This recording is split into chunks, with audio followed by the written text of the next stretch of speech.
भोपाल से अपडेट, जहां मीनाक्षी नटराजन को लेकर बड़ी खबर सामने आई है। बीएसटीवी का बड़ा खुलासा, कांग्रेस नेताओं ने बीजेपी को मुहैया कराई थी जानकारी।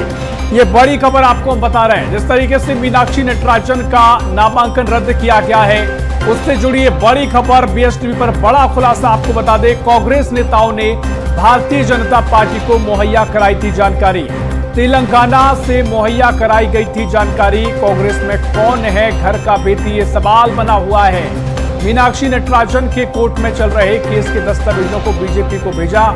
इन्हीं दस्तावेजों के आधार पर रिटर्निंग ऑफिसर ने नामांकन रद्द किया है। मीनाक्षी नटराजन के नामांकन में कमी की जानकारी बीजेपी को पहले से थी।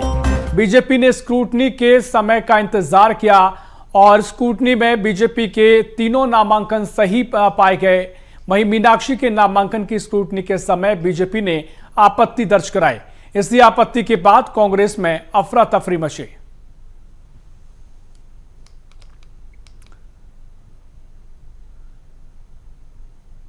तो भोपाल से खबर, जहां कांग्रेस में कौन है घर का भेदी, ये सवाल अब बना हुआ है, क्योंकि ये बताया जा रहा है कि जिस तरीके से मीनाक्षी नटराजन का नामांकन रद्द हुआ है, उसके रद्द होने की वजह भी कांग्रेसी है, क्योंकि कांग्रेसी नेताओं ने ही भारतीय जनता पार्टी को जानकारी मुहैया कराई थी। बीएसटीवी पर यह बड़ा खुलासा आपको हम बता रहे हैं, जहां जिस तरीके से नामांकन रद्द किया गया, तेलंगाना के कांग्रेस नेताओं के द्वारा यह जानकारी लीक करने की खबर है।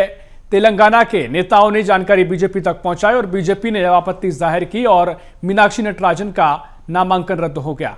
चलिए भोपाल से अगली खबर, जहां बीएसटीवी की खबर पर मोहर लगी है। बीजेपी प्रदेश अध्यक्ष हेमंत खंडेलवाल का बयान भी सामने आया। कांग्रेस में घर का बेटी लंका ढाए, ये बातें ये बयान दिया है। ये बड़ी अपडेट आपको हम बता रहे हैं। बीएसटीवी की खबर पर लगी मोहर और बीजेपी प्रदेश अध्यक्ष हेमंत खंडेलवाल का बयान, कहा कांग्रेस में घर का बेटी लंका ढाए। कांग्रेस ने ही नामांकन रद्द करा दिया। जानकारी कांग्रेस नेताओं ने ही दी, मीनाक्षी के साथ कांग्रेस नेता नहीं। ये बात का जिक्र यहां पर हेमंत खंडेलवाल ने किया है। तो कुल मिलाकर देखिए, यहां पर जो नामांकन रद्द हुआ मीनाक्षी नटराजन का, उसके पीछे खुद कांग्रेसी नेता नजर आए हैं और यहां पर हेमंत खंडेलवाल भी कहते नजर आए कि कांग्रेस में घर का भेदी लंका ढाए, कांग्रेस ने ही नामांकन रद्द करा दिया। जानकारी कांग्रेस के नेताओं ने ही दी, मीनाक्षी के साथ कांग्रेस नेता नहीं है। इस बात का जिक्र हेमंत खंडेलवाल कर रहे हैं।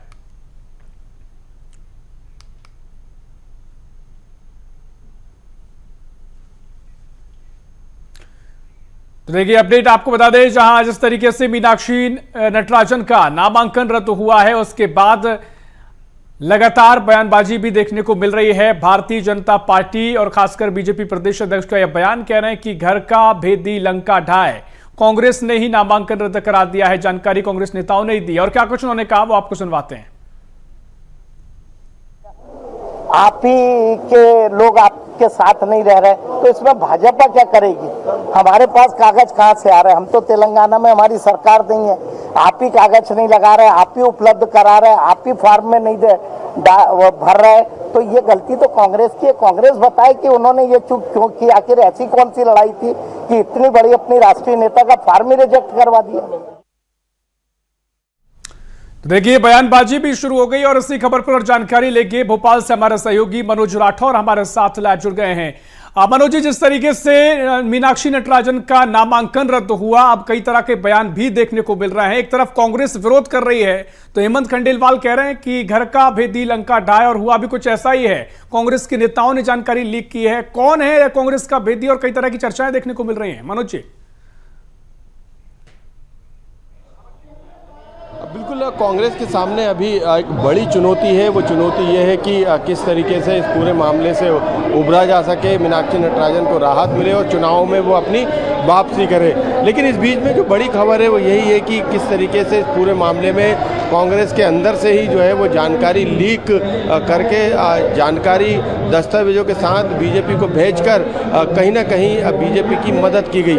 बीजेपी के खुद प्रदेश अध्यक्ष हेमंत खंडेलवाल इस बात को कह रहे हैं कि तेलंगाना में उनकी सरकार नहीं है, वहाँ पर उनके कोई लोग नहीं है, लेकिन इसके बावजूद भी उनके पास दस्तावेज मीनाक्षी नटराजन के जो कोर्ट में केस चल रहा है उसके मुहैया कराए गए, कांग्रेस के नेताओं ने मुहैया कराए। घर का भेदी लंका ढाए, वो ये इस बात का भी जिक्र कर रहा है। तो ये साफ है कि अब इस पूरे मामले में कांग्रेस ये भी पता लगाने की कोशिश करेगी कि आखिर वो कौन से नेता हैं जिन्होंने जो है बीजेपी के साथ मिलकर इस षड्यंत्र को कामयाब बनाया। इस षड्यंत्र में वो शामिल थे, दस्तावेजों को मुहैया कराया, बताया कि एक केस की जानकारी मीनाक्षी नटराजन ने अपने नामांकन में नहीं दिए। तो ये अब मामला और आगे बढ़ेगा, क्योंकि अब जो फैसला आने वाला है केंद्रीय चुनाव आयोग के बाद, उसके बाद कांग्रेस अपना अगला कदम, यदि फैसला उनके फेवर में नहीं आता है तो कोर्ट जाएगी कांग्रेस। और इसके साथ जो है दूसरी तरफ किसने जो है घर के अंदर रहकर कौन सा वो कांग्रेस नेता है जिसने जानकारी मुहैया कराई, कौन सा नेता बीजेपी के साथ मिला, इसका भी जो है कांग्रेस कमेटी पता लगाने की कोशिश करेगी। लेकिन अभी कांग्रेस के भोपाल से लेकर दिल्ली के नेताओं की नज़र जो है चुनाव आयोग जो कि शिकायत की थी केंद्रीय नेतृत्व में, उस शिकायत पर क्या फैसला आता है इसका इंतजार है, इस पर सबकी नज़रें टिकी हुई है।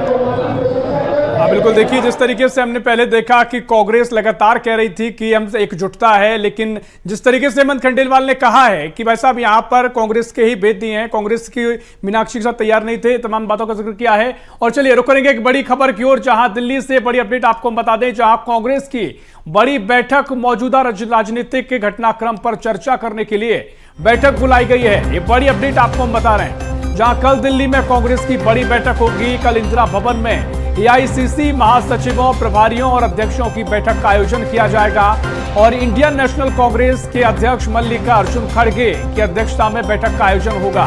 प्रदेश अध्यक्ष जीतू पटवारी, प्रभारी हरीश चौधरी जाएंगे दिल्ली। ये बड़ी खबर आपको बता रहे हैं। यहाँ पर जिस तरीके से राजनीतिक के घटनाक्रम देखने को मिला है, दिल्ली में कांग्रेस की बड़ी बैठक का आयोजन किया जाएगा। मौजूदा राजनीतिक घटनाक्रम पर चर्चा करने के लिए बैठक बुलाई गई है। कल इंदिरा भवन में एआईसीसी महासचिवों, प्रभारियों और अध्यक्षों की बैठक होगी। आईएनसी अध्यक्ष मल्लिकार्जुन खड़गे की अध्यक्षता में बैठक का आयोजन होगा। प्रदेश अध्यक्ष जीतू पटवारी, प्रभारी हरीश चौधरी भी दिल्ली जाएंगे। ये बड़ी खबर आपको हम बता रहे हैं, जहां मौजूदा जो राजनीतिक घटनाक्रम देखने को मिला है। और इसी खबर पर और भी जानकारी लेंगे, भोपाल से हमारे सहयोगी मनोज राठौर हमारे साथ लाइव जुड़े हुए हैं। मनोज जी, जिस तरीके से ये पूरे राजनीतिक घटनाक्रम देखने को मिला है, कांग्रेस के भीतर तमाम चुनौतियां भी दिखाई दे रही हैं। अब दिल्ली में बड़ी बैठक का आयोजन किया जाएगा, किस तरीके से बैठक को देखा जाए?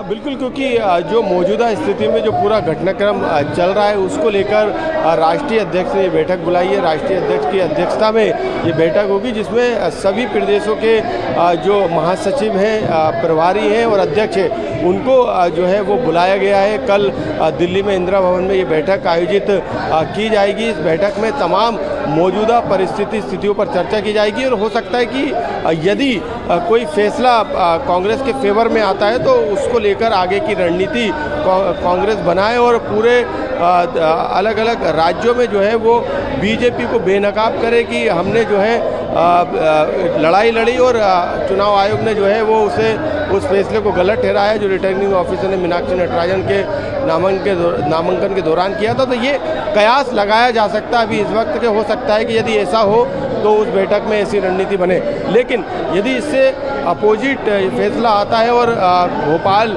यानी विधानसभा के रिटर्निंग ऑफिसर के फैसले को बरकरार केंद्रीय चुनाव आयोग रखता है, तो उस कंडीशन में भी जो बैठक है उसमें किस तरीके से देश में कांग्रेस प्रदर्शन करेगी, किस तरीके से कोर्ट जाएगी, किस तरीके से अपना विरोध दर्ज कराएगी, इस पूरे मामले को लेकर उसको लेकर भी रणनीति बन सकती है। तो ये तय करता है कि मौजूदा स्थिति थोड़ी देर बाद क्या होगी, किस तरीके का फैसला आएगा, क्या सुप्रीम कोर्ट, हाई कोर्ट जाने की नौबत कांग्रेस को आएगी, तो ये तय करेगा थोड़ी देर में जो फैसला केंद्रीय चुनाव आयोग कांग्रेस की शिकायत पे सुनाएगा। तो उस फैसले के बाद जो मौजूदा स्थितियां बनेगी उसको लेकर जो है रणनीति कांग्रेस बनाएगी और पूरे देश में जो है वो कहीं ना कहीं एक माहौल बनाने की कोशिश करेगी बीजेपी सरकार के खिलाफ और बताएगी लेकिन ये फैसले पर डिपेंड करता है कि फैसला किस ओर जाता है। क्या कांग्रेस के फेवर में फैसला आता है या फिर जो बीजेपी को बिल्कुल बिल्कुल मनोज जी, फैसले पर तो निगाहें होंगी, क्या कुछ फैसला होगा दिलचस्प देखना होगा। लेकिन जैसा कि पहले भी आपने जिक्र किया, ये देखना बड़ा महत्वपूर्ण होगा कि कांग्रेस में अंतर कलह कहां है, क्योंकि कांग्रेस के भीतर ही चुनौतियां बन रही हैं। और जो कि हेमंत खंडेलवाल ने कहा कि मीनाक्षी नटराजन के नाम पर पूरी कांग्रेस एकजुट नहीं थी, पहले भी उन्होंने कहा था, उस बात को और बल मिल गया है।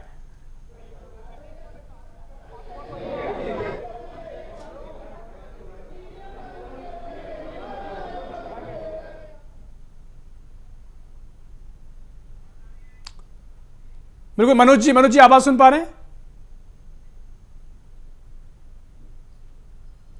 क्योंकि यहाँ पे शोर काफ़ी ज़्यादा है। मैं वो तस्वीरें भी दिखाना चाहूँगा कि अभी मौजूदा स्थिति में क्या कांग्रेस के अंदर चल रहा है। भोपाल में कांग्रेस के जो नेता हैं वो उपवास पर बैठे हुए हैं क्योंकि शोर काफ़ी ज़्यादा है। यहाँ पे अनाउंसमेंट संबोधन जो है यहाँ पर चल रहा है, तो सबकी नज़रें भोपाल से लेके दिल्ली तक इसी बात पर टिकी है कि आखिरकार इस पूरे मामले में क्या फैसला आएगा। तो आप देखेंगे कि यहाँ पर जो कमलेश्वर पटेल है वो आपको यहाँ पर बोलते हुए जो है वो नज़र आ रहे हैं। उनका संबोधन यहाँ पे चल रहा है। जीतू पटवारी यहाँ पर मौजूद है, इसके अलावा हेमंत कटारे, नेता प्रतिपक्ष उमंग सिंगार, पीसी शर्मा, दिग्विजय सिंह, अरुण यादव, हरीश चौधरी, तो सबकी मोबाइल पे नज़र है। यानी आप देख सकते हैं कि वो फैसले का इंतजार कर रहे हैं कि दिल्ली में केंद्रीय चुनाव आयोग किस तरीके का फैसला सुनाता है। तो ये नज़र जो है वो लोगों की, नेताओं की मोबाइल पर है। बस उस फैसले का इंतजार है। उस फैसले के बाद जो है किस तरीके की रणनीति पर कांग्रेस काम करेगी ये डिपेंड करता है उस फैसले पे। यही कारण है कि यहाँ पे भले ही उपवास पर कांग्रेस के दिग्गज नेता बैठे हों, लेकिन सभी की नज़रें मोबाइल पर टिकी है। हरीश चौधरी को आप देखेंगे कि उनकी नज़र भी मोबाइल पर है। नेता प्रतिपक्ष उमंग सिंगार की नज़रें भी मोबाइल पर है। तो ये बताता है कि उस घड़ी का इंतजार किया जा रहा है कि वो कब फैसला आएगा और इस फैसले के बाद कांग्रेस का स्टेप क्या रहेगा। यदि कांग्रेस के फेवर में ये फैसला आता है तो कांग्रेस इस पूरे मामले को लेकर जनता के बीच में जाएगी, बीजेपी के खिलाफ माहौल बनाने की कोशिश करेगी। तो ये तय करता है उस फैसले पर कि आखिरकार फैसला क्या सुनाया जाता है। तो ये तस्वीरें थी जहां पर कांग्रेस के तमाम दिग्गज नेता जो है इस समय धरने पर बैठे हुए हैं। उपवास यहाँ पर किया जा रहा है। बिल्कुल, देखिए उपवास का ये धरना और वाकई में अब क्या कुछ फैसला रहेगा, सभी की निगाहें इसी पर हैं और उसके बाद क्या रणनीति कांग्रेस की रहेगी। बहुत शुक्रिया मनोज जी आपका जानकारी साझा करने के लिए।